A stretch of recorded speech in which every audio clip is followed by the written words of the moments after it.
जब मैं किशोरावस्था में थी तो मुझे माँ से कितनी ही शिकायतें थी। क्यों जब मैं 1 साल की थी मुझे ताई की गोद में डाल दिया। क्या हुआ अगर ताई की शादी के 5 साल बाद भी उन्हें औलाद नहीं थी। मुझे गोद लेने के अगले ही साल ताई 2 जुड़वा बच्चों की माँ बन गई थी और मैं वापस आ गई थी। पर मन में यही मलाल रहा, मुझे दिया ही क्यों था। भला कौन माँ अपने बच्चे को किसी को देगी, चाहे वो संयुक्त परिवार में ही है। मुझे हमेशा लगता रहा कि माँ को मेरे बड़े भाई से अधिक लगाव है। मुझे कक्षा में प्रथम आने पर भी उतनी प्रशंसा नहीं मिलती थी जितनी भाई को मात्र पास होने पर। सदा ही माँ मुझे घर गृहस्थी के काम में लगाना चाहती थी, पर मुझे किताबें ज़्यादा प्यारी थी।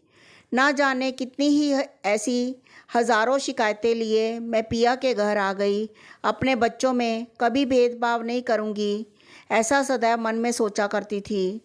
मुझे प्रेम करने वाला पति और अच्छा परिवार मिला। साल बार बाद ही रेहान मेरी गोद में था। माँ बनने का एहसास मुझे अभिभूत कर रहा था। रेहान को पाकर मैं संपूर्ण हो गई थी। तब समझ में आया, माँ भी मुझे गोद में लेकर ऐसा ही महसूस करती होगी, ऐसे ही मेरे स्पर्श से अभिभूत होती होगी। दूसरी बार माँ बनते ही बिहान के गोद में आते ही ये भ्रम ही टूट गया कि कोई अपनी संतानों में भी अंतर कर सकता है। मुझे दोनों ही समान रूप से प्यारे हैं। इसी बीच भाभी से पता चलता रहा कि माँ आजकल छोटी छोटी चीज़ें रखकर भूलने लगी है। टेस्ट करवाने पर पता चला कि ये डिमेंशिया की शुरुआत थी। धीरे धीरे माँ बातें भूल रही है। मैं अक्सर उनके पास जाती हूँ, पुरानी बातें याद कराना चाहती हूँ, पर वो अब हर लोग लपेट से दूर है। उनका चेहरा और हाव भाव एक मासूम बच्चे जैसा है। मेरे माफ़ी मांगने को वो समझ नहीं पाती। जब गले लगकर मैं रो पड़ती हूँ तो वो आश्चर्य से देखते हुए मुझे पुचकारने लगती है। कभी मेरे गुस्सा करने पर उन्होंने ही कहा था, बिटिया पूत का पूत तो हो सकता है पर माँ को माँ नहीं हो सकती। किसी पारिवारिक समारोह में ताई मिली तो पहली बार पता चला कि माँ मुझे गोद नहीं देना चाहती थी, पर दादी के सख्त स्वभाव और बाकी परिवार के लोगों के दबाव में उन्हें ऐसा करना पड़ा। ये सुनकर मैं अवाक रह गई।